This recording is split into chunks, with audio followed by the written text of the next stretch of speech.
বাবা বাবা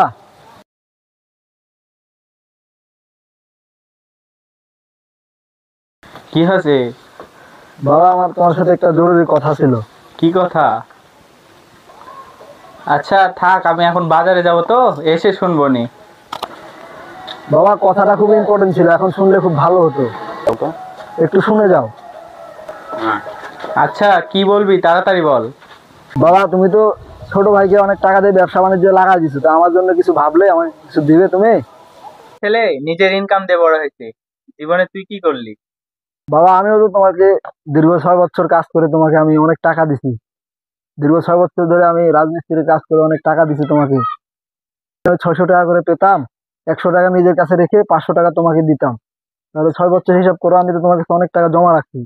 এই টাকাগুলো কই? টাকাগুলো আমাকে দাও, আমি একটু ব্যবসা বাণিজ্য করি। যা ছিল ক্যাশ নারী আর বাড়ির পেছনে শেষ। বাবা নারী মানে বুঝলাম না তো, নারী কোত্থেকে আসলো? নারী না, বাড়ির জন্য শেষ। বাবা বাবা দাঁড়াও দাঁড়াও দাঁড়াও, তোমার সাথে কথা আছে। নারী মানে? না না, নারী না রে, এই বাড়ি করতে শেষ।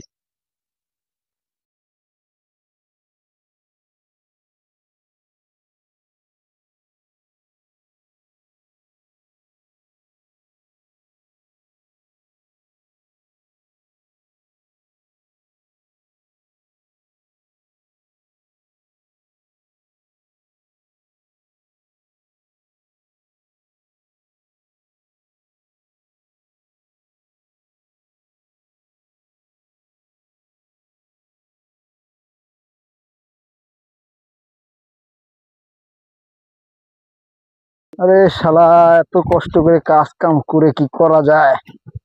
বাবাও কিছু বলছে না, আমিও পাচ্ছি না, কত কি যে করব। ও বাবা, এত কাজ কাম কি আর করা যায়?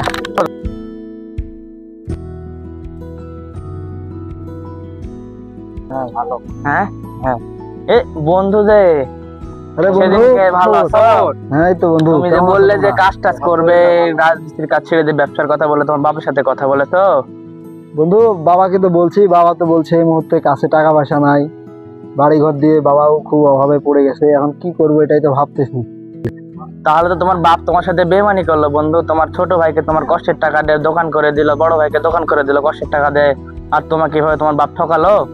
তো বন্ধু বলো, বাবাকে বিশ্বাস করে টাকা দিছিলাম, অনেকগুলো টাকা বাবার কাছে জমায় রাখছি, কিন্তু বাবা এখন বিশ্বাসঘাতকের বড় ভাই আর ছোট ভাইকে সবকিছু দিয়ে দিছে, আমাকে কিছুই দেয়নি এখনো। তো ঠিক আছে, কাজ কাম করো, আমরা আচ্ছা যাই, বন্ধু, এখন দেখা হবে। ঠিক আছে বিকালে আড্ডায় এসো। ঠিক আছে বন্ধু, বিকেলে এসে যাও, কথা হবে। আচ্ছা শেষ করে যাও।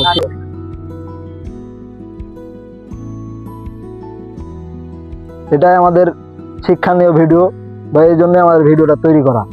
আমরা বাবারা যারা আছি, আমাদের উচিত সকল সন্তানকে সমান চোখে দেখা।